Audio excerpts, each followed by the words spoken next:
Okay. So, for example, I gotta show this video. from a flower, in payment for that, it transports pollen to other flowers to fertilise them.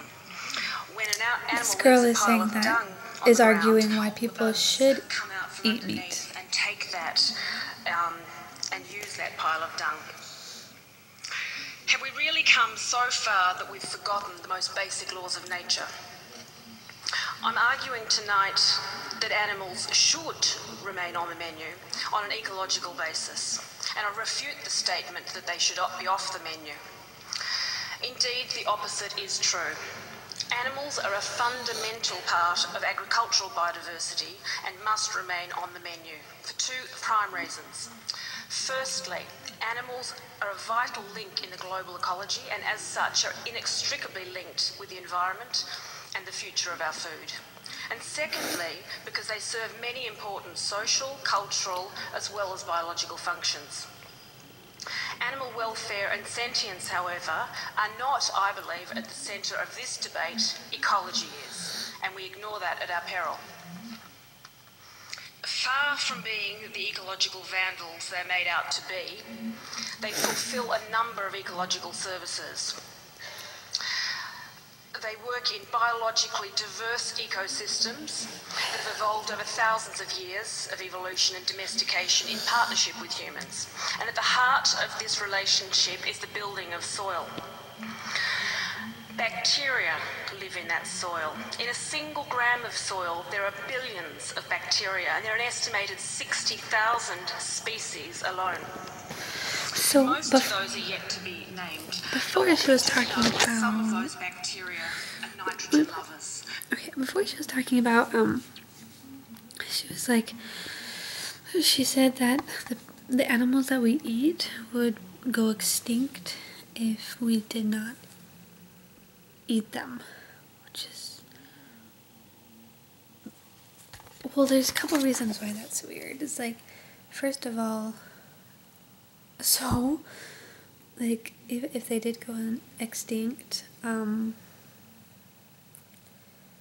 that's not, like, why is that bad? They can't come to this world and suffer, because obviously coming into this world and suffering a lot would be worse than just not existing at all. So it would be better if they were extinct than kept in this world in factory farms, because that's just a bunch of suffering. And who wants, like, would you want to be born in a factory farm? Oh, like, nobody would wish that on anybody who they cared about. But anyway, let's listen more.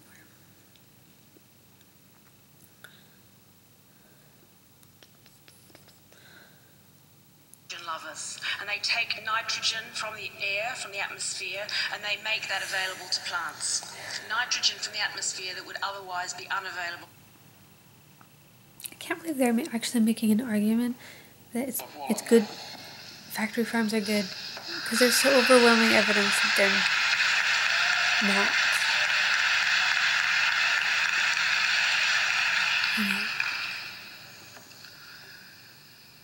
King Lear, late at night on the cliffs, asks the blind Earl of Gloucester, "How do you see the world?" And the blind man Gloucester replies, "I see it feelingly. And shouldn't we all? Animals must be off the menu because tonight they are screaming in terror in the slaughterhouses, in crates and in cages. Vile, ignoble gulags of despair." You see, I heard the screams of my dying father as his body was ravaged by the cancer that killed him. I love people who are empathetic. It makes me so happy. In the slaughterhouse, their eyes stabbed out and their tendons slashed, on the cattle ships to the Middle East, and the dying mother wail as a harpoon explodes in her brain as she calls out to her calf. Their cries were the cries of my father. And I discovered that when we suffer as equals.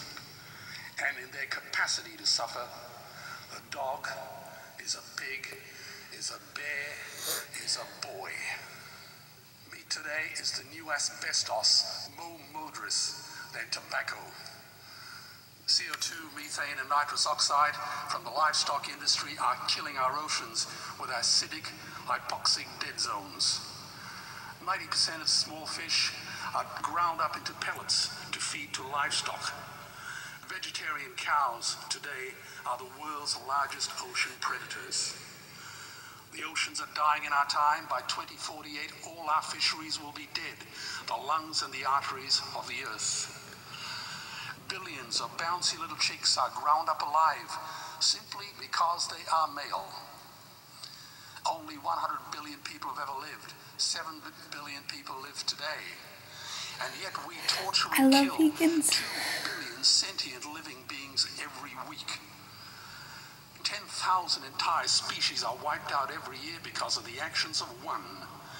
And we're now facing the 6th mass extinction in cosmological history.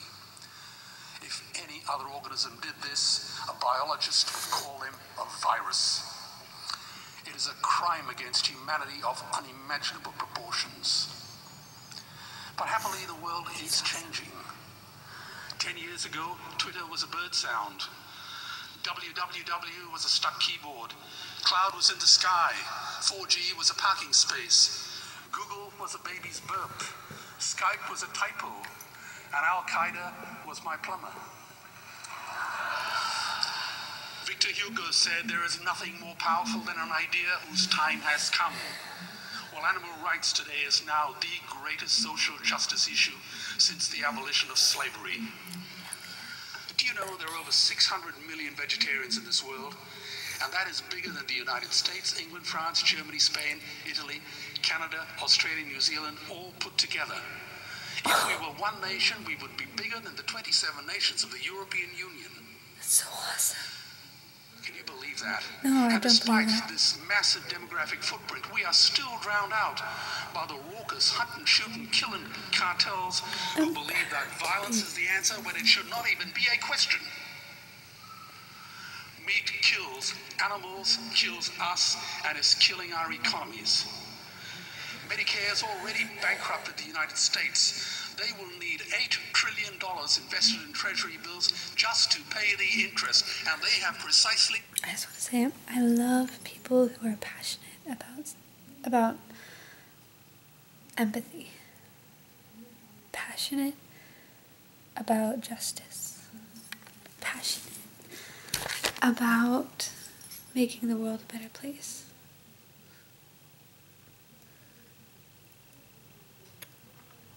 It's so refreshing and so nice.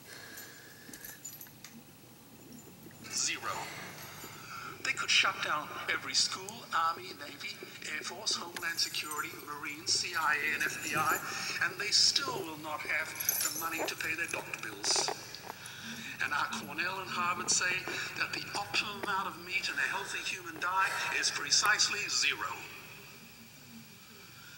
Water, as you know, is the new oil. Nations will soon be going to war for it. Underground aquifers that took millions of years to fill are now running dry. It takes 50,000 liters of precious drinking water to make 1 kilo of beef.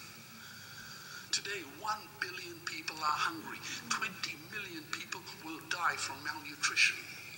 Cutting meat by only 10% will feed 100 million people, and eliminating meat will end starvation forever. Wait, what? Okay, at first I was gonna... that's a different topic, but, eliminating meat will eliminate starvation. Yeah, what if everybody ate plants? Because it doesn't seem like we can sustain, with what I've heard, we can't all eat meat how we're eating it. But what if we all ate plants? We all ate fruit trees and stuff like that, or vegetables and stuff.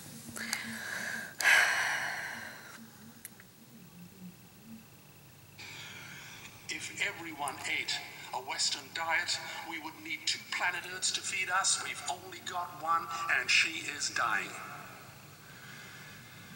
Wait. So if people are growing... Oh no. See, that's why there's crisis in the world. People are growing, and the Earth's resources are shrinking. So it's only a matter of time, unless we have less children, we control that. And we have less children, and also eat more plants. It's like, yeah, let's see what else he's gonna say. Emissions from livestock is 50% greater than transport, as Peter said. Cars, trains, buses, ships, lorries, the whole lot. As I travel around the world, I see poor countries who sell their grain to the West while their own children starve in their arms. And the West feeds it to livestock so we can eat a steak. Am I the only one who sees this as a crime?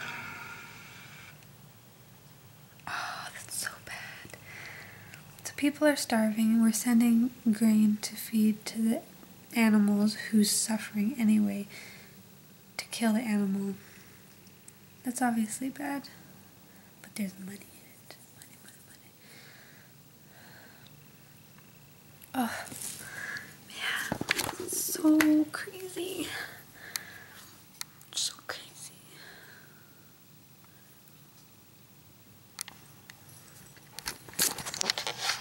I love people who care. I love passionate people. Oh, it's so good. Believe me, every morsel of meat we eat is slapping the tear-stained face of a hungry child. When I look into her eyes, do I remain silent? The earth can produce enough food for everyone's need, but not enough for everyone's greed. We are facing the perfect storm.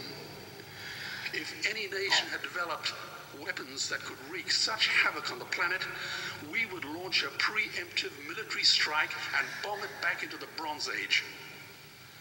But it's not a rogue state, it's an industry. The good news is we don't have to bomb it. We can just stop buying it. Sir George Bush was wrong. The axis of evil does not run through Iraq, Iran, or North Korea. It runs through our dining tables. Weapons of mass destruction are our knives and forks. I love it. Our proposition is the Swiss So Army nice. knife of the... I haven't talked to anyone who's vegetarian, really, listened to it in a while. And, of course, it doesn't seem like it's a big deal when you're not doing anything, you're just buying something, and then it's wrapped up in a package, and then you can use all the justifications,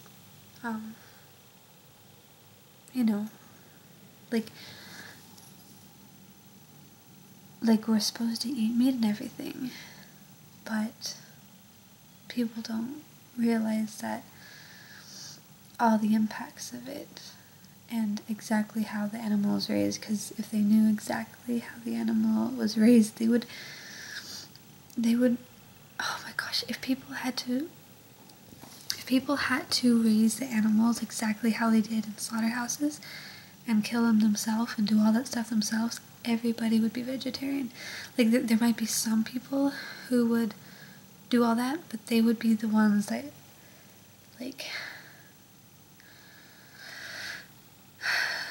they would be the ones that must either really, really think that we need meat, or no, they wouldn't even,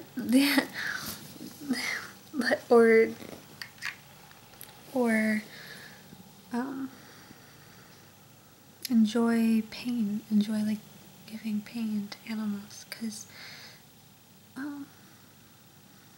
there's a lot of suffering that goes on, and I know people wouldn't do it. People would not do it. Oh, it sucks how it's done. Oh, that's the worst thing. It's people, that's the bad thing about money and what's going on behind the closed doors. Because we're literally paying for people to do things that we're not aware of. Like, we're paying...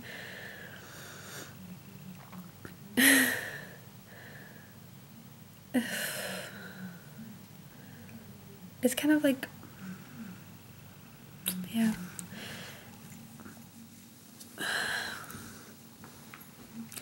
We're paying for people to do things to animals behind the doors that we would never do ourselves.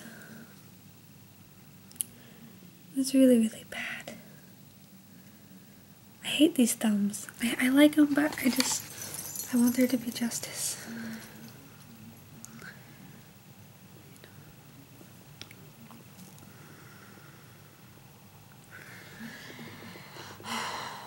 I love passionate people who are passionately see the world how it is and not brave enough, who have a lot of empathy.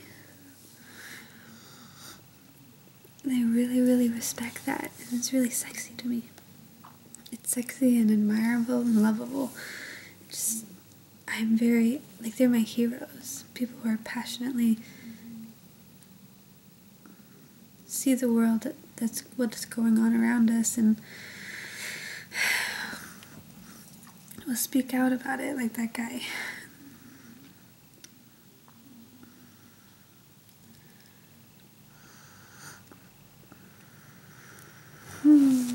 Let's listen to more.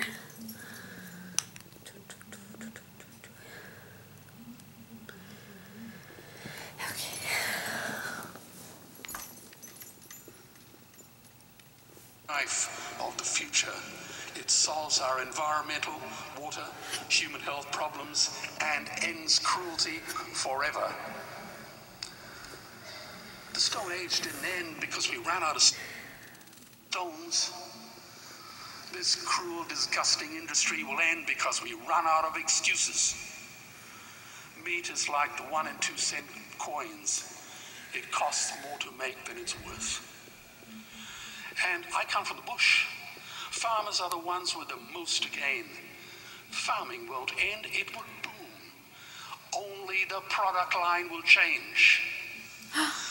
Oh, okay. So, instead of having factory farms, we just have more vegetable and bean and fruit farms. Farmers would make so much money they won't even bother counting it, and I'd be the first to applaud them. Governments would love us. New industries would emerge and flourish. Health insurance premiums would plummet. Hospital waiting lists would disappear. Hell, we'd be so healthy, we'd have to shoot someone just to start a cemetery. I'm adding. So tonight I have 2 challenges for the opposition. Playlist. 2 challenges. Meat causes a wide range of cancers and heart disease. Would they name More one fruits and disease veggies. caused by a vegetarian diet? And 2, I'm funding the Earthlings trilogy. If the opposition is so sure of their ground, I challenge them to send a copy of the Earthlings DVD to all their colleagues and all their customers. Go on, I dare you.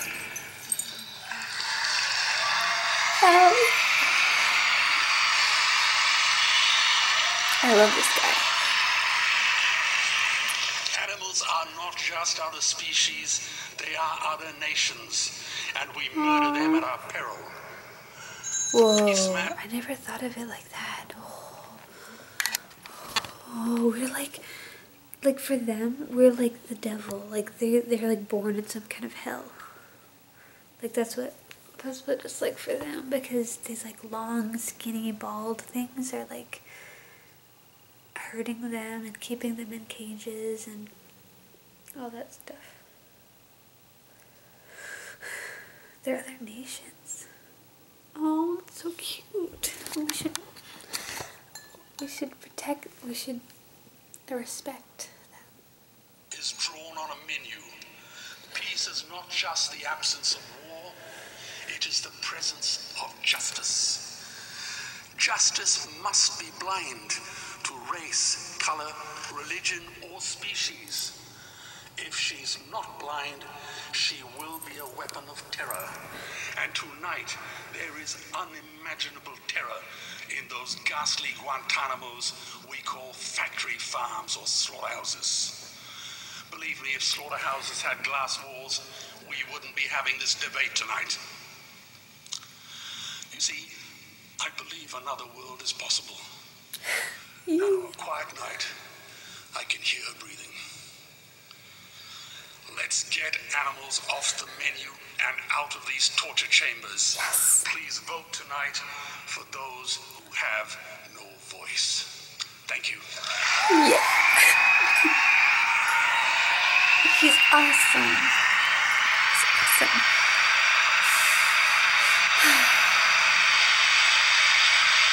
Now somebody's gonna debate for meat. They're gonna look like a fool.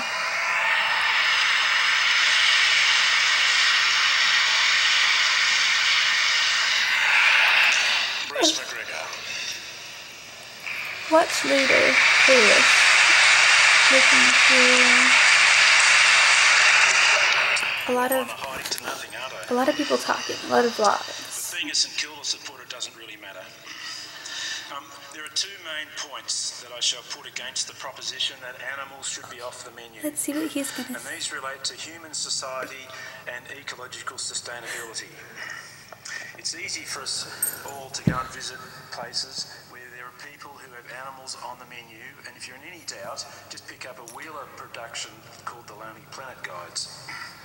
And in the Lonely Planet Guides you'll find directions to find Mongolian pastoralists who milk goats and horses, people in the Andes who use llamas to carry their goods, Tajik women who cook bread on fires fueled by dung, and Japanese and Chinese fishers who use cormorants to catch their fish to feed their families every day.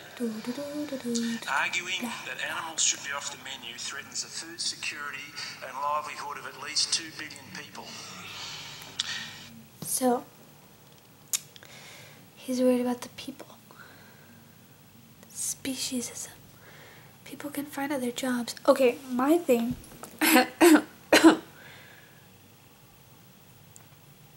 Oh, I'll get into that later.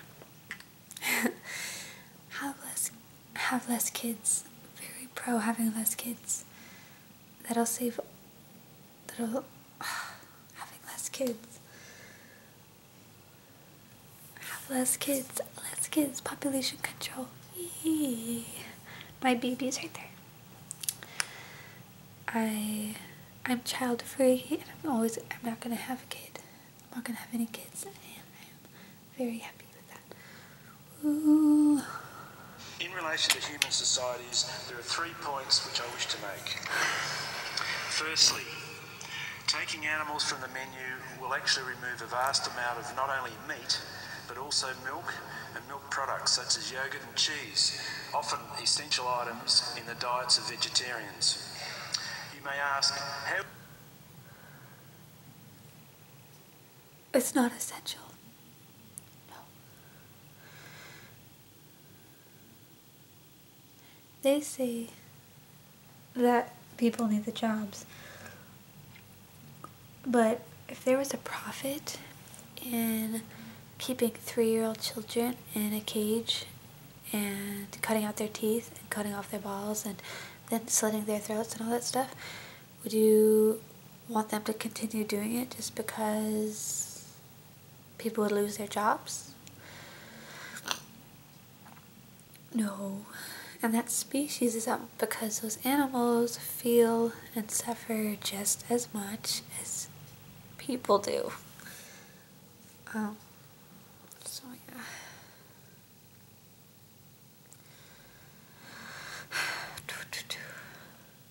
Oh, come on. Work.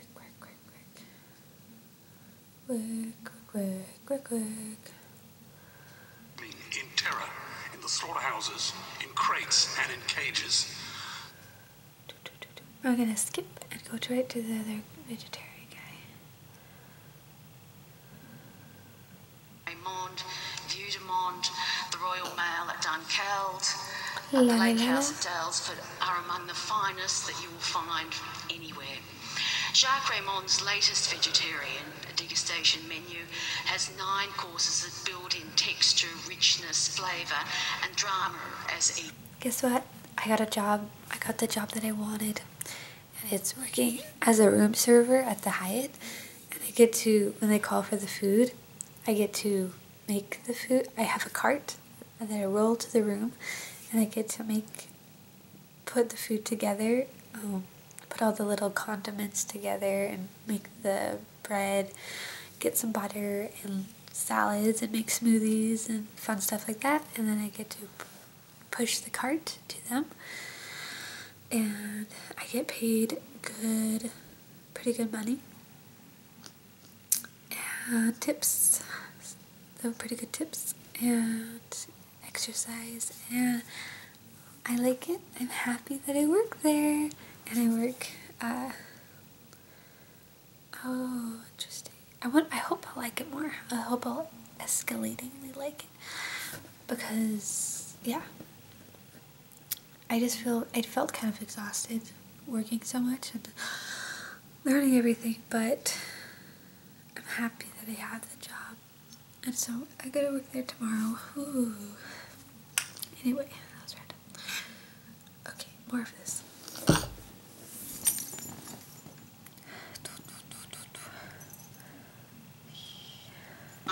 As each is served. The final savoury dish in the lineup is a warm terrine created using lightly steamed Nicola potatoes, layered with aged Comte cheese, and then seared to a golden crispness top and bottom. It's paired with crunchy tempura enoki mushrooms, a clean green sage and nettle puree, sharp poached nectarine for contrast, and there's a lovely hit of wasabi from granules that are a bit like sand, using a molecular gastronomy cooking technique. No amount of beef, lamb. I'm gonna be a chef too. I am going to I don't know if I'm gonna make it or whatever, but I know for sure I am promoting. So I'm gonna get people to eat more delicious vegan / vegetarian, but mostly vegan food. So that's my goal. I want to promote delicious, healthy, vegetarian, vegan food. Chicken or fish could improve these meals. The same goes for vegetarian and vegan food from Melbourne's ethnic cuisines. Indian, Lebanese, Japanese, Mexican, all cultures that celebrate delicious and healthy animal protein-free dishes, and they have shown us how to do it. Recipes. The most innovative vegetarian recipes today are from the food writer Yotam Ottolenghi. I love yummy, healthy vegan food. It makes me happy. Who pens a column in The Guardian called New Vegetarian. Ottolenghi sets out, he says, to create fireworks with vegetables using noisy ingredients: lemon, pomegranate, garlic, chilli. A little tip for a Sunday brunch is green pancakes, lime butter and a couple of glasses of Prosecco. Google his recipes, you'll be amazed. Meat alternatives. New York Times columnist Mark Bittman recently did a blind taste test comparing chicken and fake chicken made from plants. He couldn't tell the difference, using the criteria taste, texture and chewiness. Bittman wrote, would I rather eat cruelly I think it'd be really cool if we got rid of meat and we just made fake meat made out of plants, and yeah, it would just that'd be so awesome. And then everybody could eat veggie burgers and all that stuff. I love it. Love it. Least polluting, unhealthful chicken, or a plant product that's nutritionally similar or superior, good enough to fool me, and requires no antibiotics, cutting off of heads and other nasty things. Whole Foods in the United States will be selling it soon at a price cheaper than the chicken that made it on the supermarket shelf after...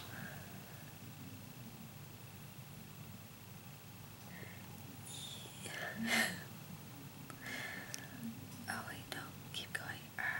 Stop it. Thinkers who advocated a vegetarian diet are too long to list here, but their theories covered religious, spiritual, philosophical, social health, environmental themes. But one of the most moving arguments was put forward by 18th century English philosopher Jeremy Bentham, who said the question regarding animals is not, can they reason, nor can they talk, but can they suffer? While animals can't speak in ways we comprehend, and their intellect is lacking, they are entitled to be treated with care because, like us, they feel pain.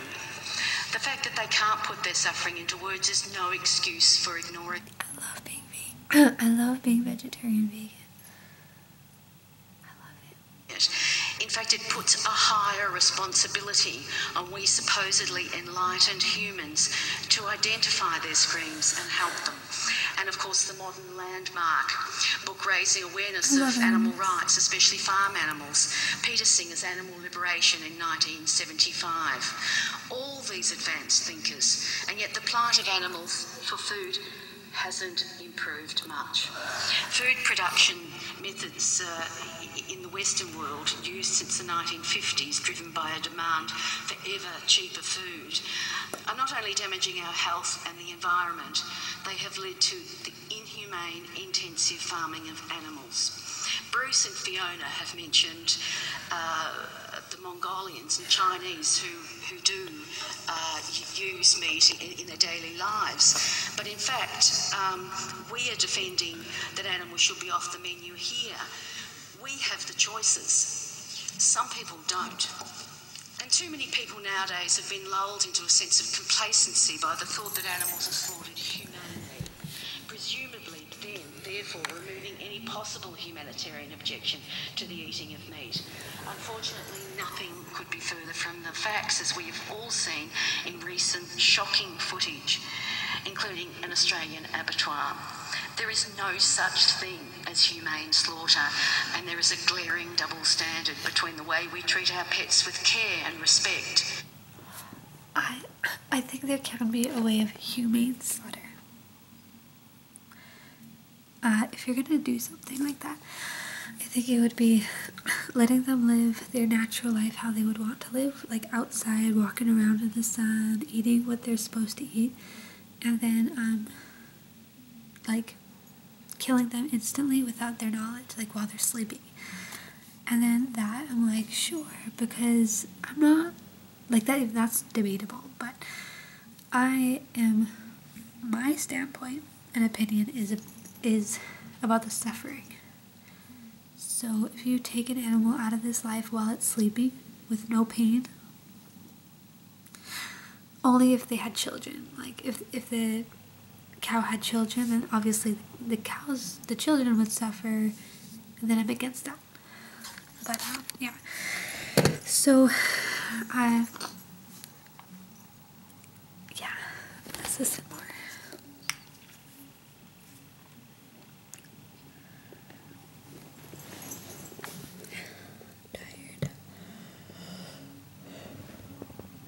Respect, and not the animals we eat. Melbourne University academic Siobhan O'Sullivan argues in a new book that the key to understanding this is out of sight, out of mind. The more visible an animal is within the community, the more likely we are to treat it with kindness and respect. O'Sullivan points out that animal welfare laws for hens in petting zoos that teach children about caring for animals are more comprehensive than laws for broiler hens raised for meat. It's hypocrisy that most parents have had to consider. Sadly, lab and meat animals are out of the public view, and industrialised agriculture perpetuates concealment at almost every level of production. I conclude that the avoidance of pain and suffering of any living being should be the main consideration when making culinary choices. This is the number one imperative for all human beings and should be the guiding premise when... Yes. I'm getting tired, so I'm gonna go to sleep. I'm gonna turn this off. I got a Facebook message. Ooh, let's go to Facebook. What did I get on Facebook?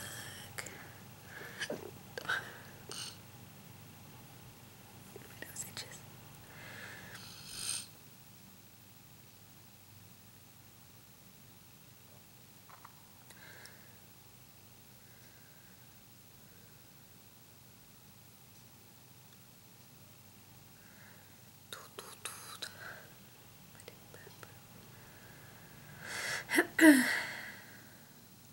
Isn't it crazy? Can't buy.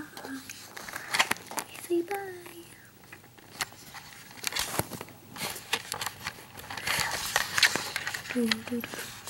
Easy buy.